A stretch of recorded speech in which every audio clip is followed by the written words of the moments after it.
Berikutnya.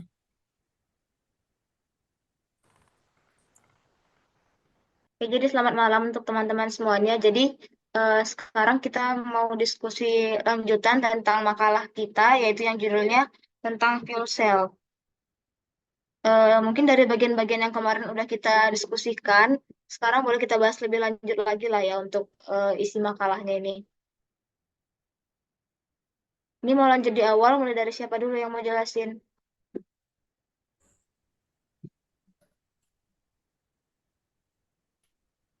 Dari ini ya, latar belakang. Siapa duluan? Langsung ke ini nggak sih? Langsung Pengertian aja dulu tentang ini. fuselnya. Boleh. Di sini ya? Ini nih pembahasannya Nih, ya. oke. Iya. Jadi aku mau menjelaskan tentang fuel cell di sini.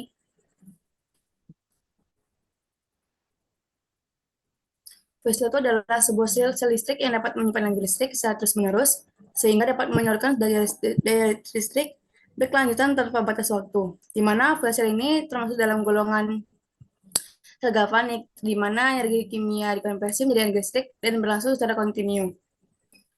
Penemuan fuel cell ini sebagai sistem konversi energi diawali pada pertengahan abad ke-19, di mana diprakarsai oleh Sir William Grove. Namun prinsip kerjanya lebih didahului oleh Christian Friedrich pada tahun 1829 sampai 1865. Dia tuh seorang profesor dari Universitas Balse. Ke bawah lagi, Mut.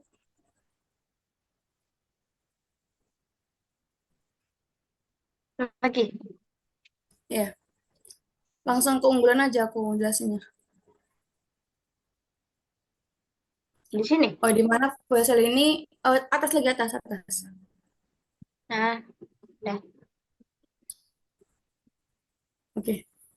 Di mana keunggulan fuel cell ini adalah dari segi efisiensinya, dia itu memiliki efisiensi yang tinggi dan memiliki polutan yang rendah. Hal ini disebabkan oleh konversi energi yang terjadi secara langsung dan dari energi kimia menjadi energi listrik, dan energi listrik pada fuel cell dihasilkan oleh reaksi elektrokimia sehingga polutan yang dihasilkan itu relatif rendah. Coba lagi, Mut.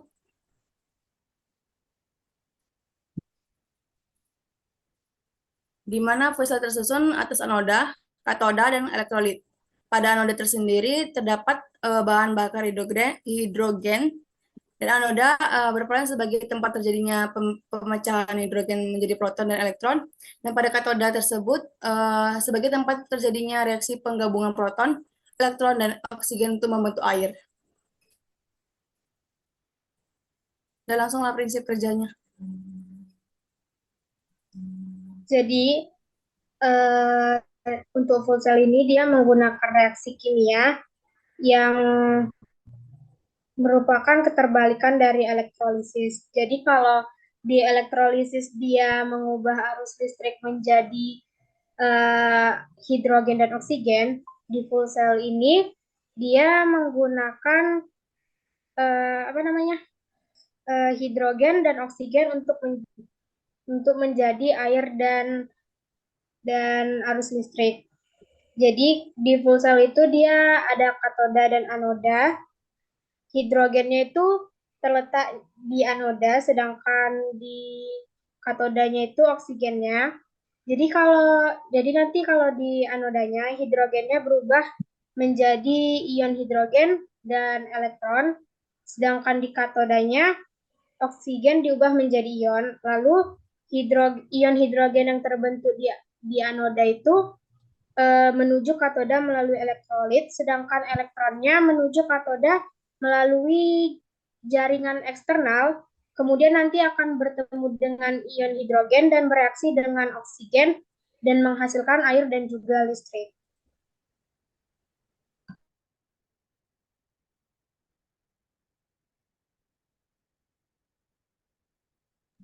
Lanjut, weh.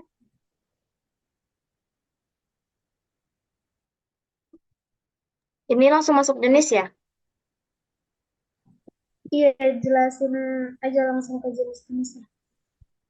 Oke, buat jenisnya itu ada 5. Yang pertama itu alkaline fuel cell atau AFC. Ini menggunakan eh, elektrolitnya itu kalium hidroksida atau KOH.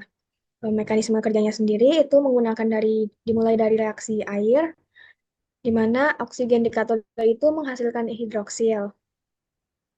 Lalu melewati elektrolit menuju sisi anoda. Nah, di anodanya itu hidrogen bereaksi dengan ion hidroksil lagi dan menghasilkan air dan membebaskan elektron.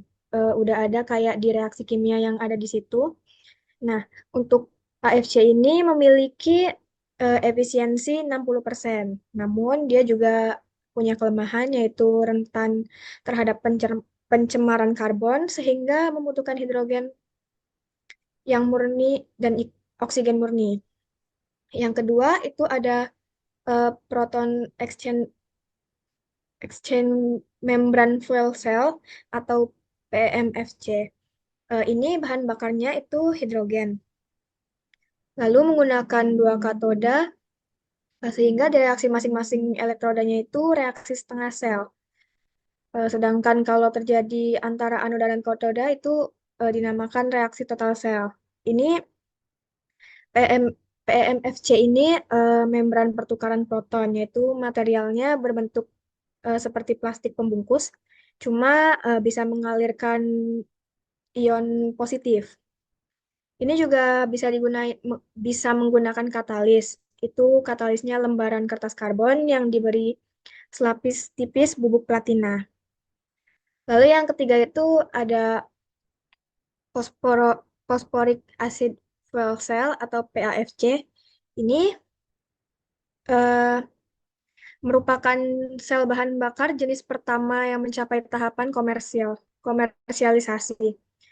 Pada PAFC itu digunakan elektrolitnya yaitu asam fosfat dan emas putih sebagai anoda dan katoda. Ini juga reaksinya bisa dilihat seperti yang tertera.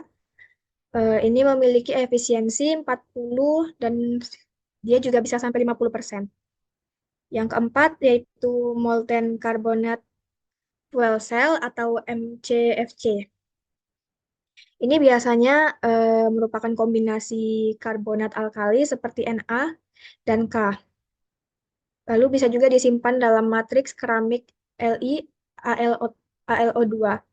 Ini memiliki efisiensi sekitar 60%. Namun kalau ditambah kemungkinan cogeneration itu efisiensinya bisa sampai lebih dari 80%. Namun ini juga mempunyai kelemahan yaitu dia reaksinya lambat kalau dayanya kecil sehingga ini cocok buat yang memerlukan daya tinggi terus-menerus. Di situ juga udah tertera reaksi kimianya. Lalu yang terakhir itu solid oxide fuel cell atau SOFC. Ini bahan bakar dari logam non-porus oksida Y2O3 dan yang distabilisasi oleh ZrO2.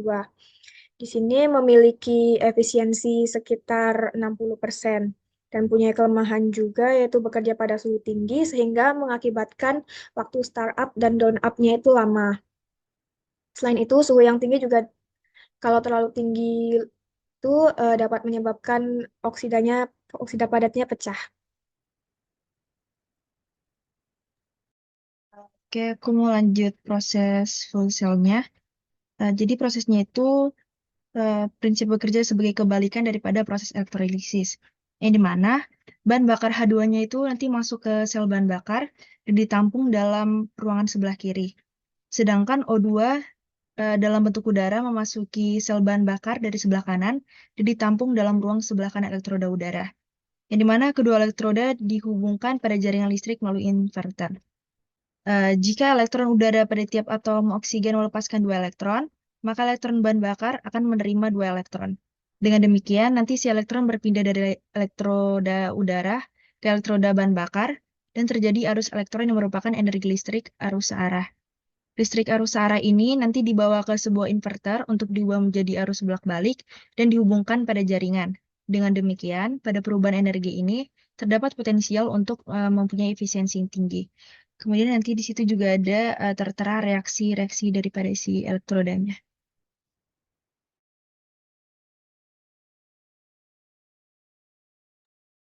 Oke, di sini saya akan ngebahas keunggulan dan kelemahan dari fuel cell. Eh, ada dari proton exchange membran fuel cell, keunggulannya yaitu solid elektrolitnya mereduksi korosi dan masalah manajemennya. Suhu rendah dan cepat bereaksi. Terus kekurangan dari proton exchange membran fuel cell ini yaitu suhu rendah membutuhkan katalis mahal, sensitif tinggi terhadap bahan bakar, tidak murni atau kotor.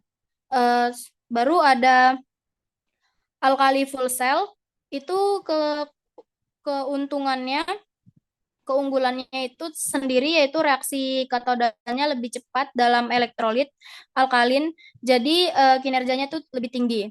Selanjutnya ada kekurangannya itu mahal, menyisihkan CO2 dari bahan bakar dan dibutuhkan aliran udara. Baru ada phosphoric acid fuel cell, itu keunggulannya yaitu efisiensinya sampai 85% dengan listrik dan panas. H2-nya tidak murni sebagai bahan bakar. Kekurangan dari phosphoric acid fuel cell ini yaitu arus dan powernya rendah, ukurannya berat dan besar, dan katalis PT. Selanjutnya ada molten carbonate fuel cell, yaitu keunggulannya itu suhunya tinggi. Kekurangannya itu suhu tinggi sangat memungkinkan korosi dan rusaknya komponen sel. Baru terakhir ada solid oxide fuel cell. Keunggulannya sendiri yaitu suhu tinggi, solid elektrolit, mereduksi korosi, dan masalah manajemen suhu rendah dan cepat bereaksi. Kekurangannya itu suhu tinggi sangat memungkinkan rusaknya komponen dari sel tersebut. Jadi aku lanjut untuk bagian aplikasinya. Nah, jadi untuk aplikasinya itu di sini yang aku dapat itu dia berdasarkan jenisnya. Nah, untuk Nova sendiri dia ada bikin dari beberapa penerapannya lah. Jadi kalau untuk si fuel cell ini dia dari literatur yang aku dapat dia itu bisa dibilang sebagai energi yang ramah lingkungan. Jadi kalau berdasarkan jenisnya untuk si PAFC tadi itu dia banyak digunakan di Jepang, Eropa dan Amerika. Hanya saja tadi kan kalau yang dijelaskan di jenis-jenis sebelumnya itu beda lah kapasitasnya sama yang ada di sini.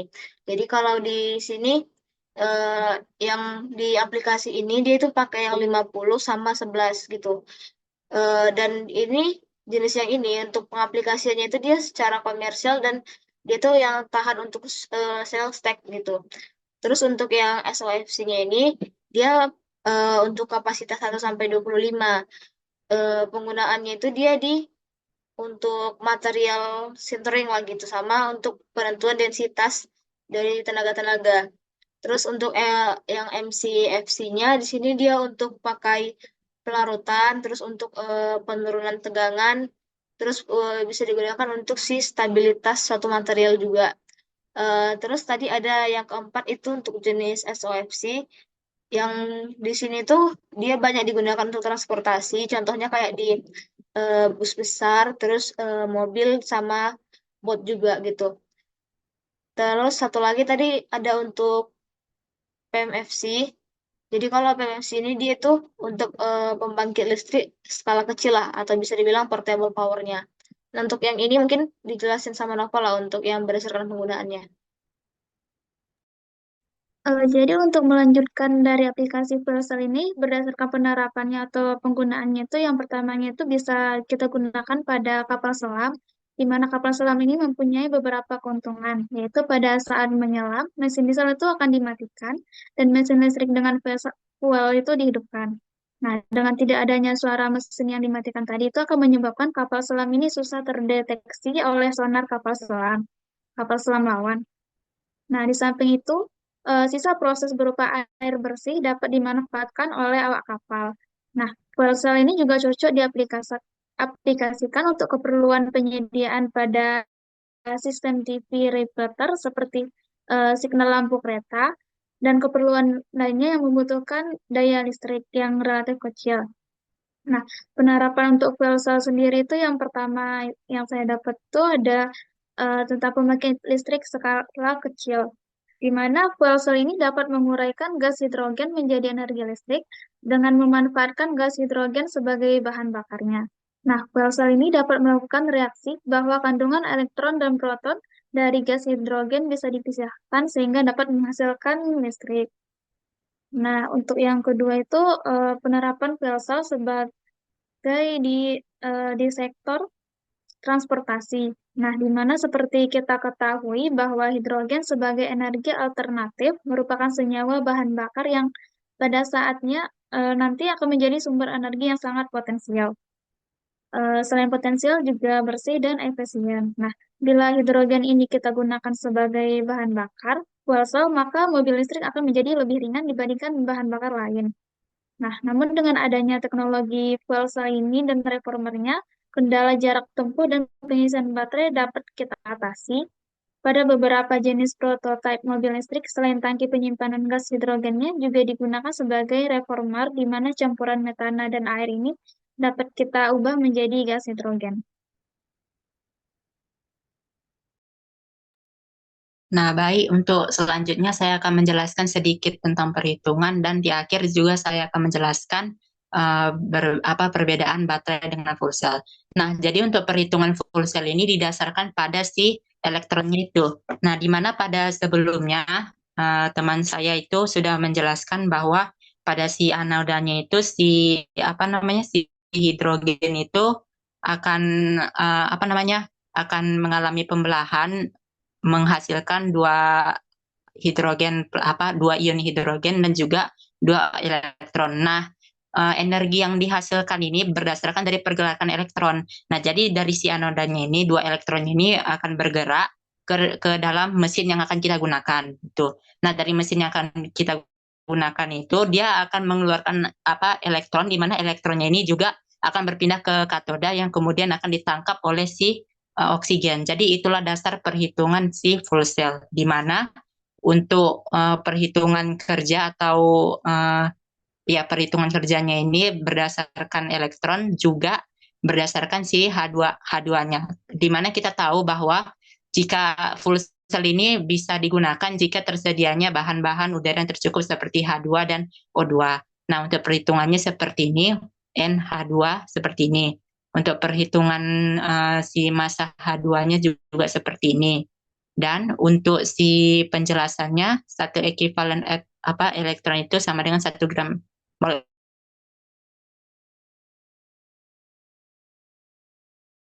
Si penjelasan mengenai rumus-rumusnya tersebut. Dan juga ada juga di sini rumus untuk menghitung daya yang didapat dari sebelumnya yang berupa P sama dengan I kali V. Dan kemudian untuk perhitungan kerja fuel cell didasarkan pada rumus umum yaitu W sama dengan P kali T. Dan untuk perhitungan efisiensi itu seperti biasa, efisiensi sama dengan yang dikonsumsi per yang masuk. Ini didasarkan pada si gas H2-nya itu. Jadi seperti itulah dia.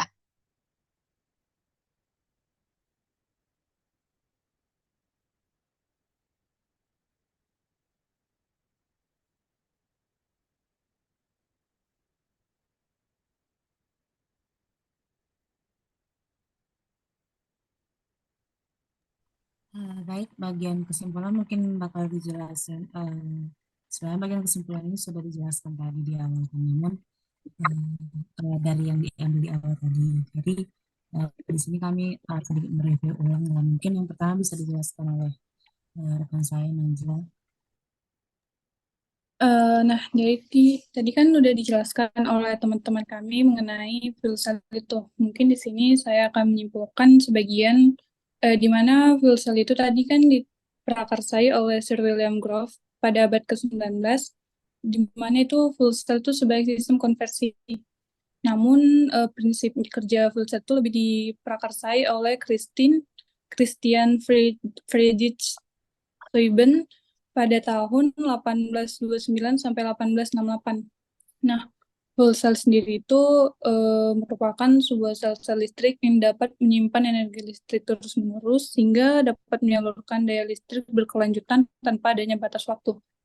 Fuel cell atau sel bahan bakar itu termasuk ke dalam golongan sel galvanik, di mana energi kimia dikonversi menjadi energi listrik dan berkelangsungan secara kontinu.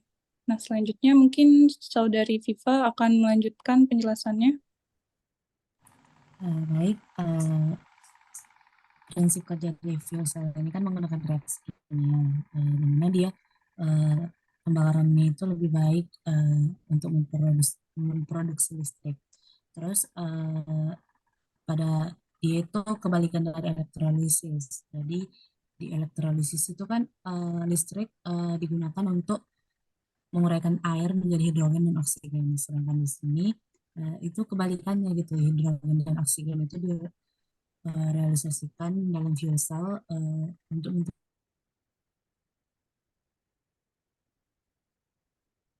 konversinya ini juga lumayan lebih efisien, di mana dia mencapai itu 60-80%. Keuntungannya itu dia bisa menyuplai energi listrik untuk jangka waktu yang lebih lama. Nggak seperti baterai yang cuma terbatas gitu sebentar. Terus fuel cell ini kan bisa secara kontinu diisi dengan bahan bakar hidrogen dan oksigen dari sumber luar gitu. Jadi fuel cell ini termasuk sumber energi yang ramah lingkungan. Karena dia nggak menghasilkan polutan gitu dan bisa dan dia kontinu bisa digunakan secara terus-menerus. Kalau hidrogen itu disuplai dari sumber yang bisa diperbaharui gitu. Terus tadi kan udah dijelaskan rekan-rekan kami ada 5 jenis fuel cell lah.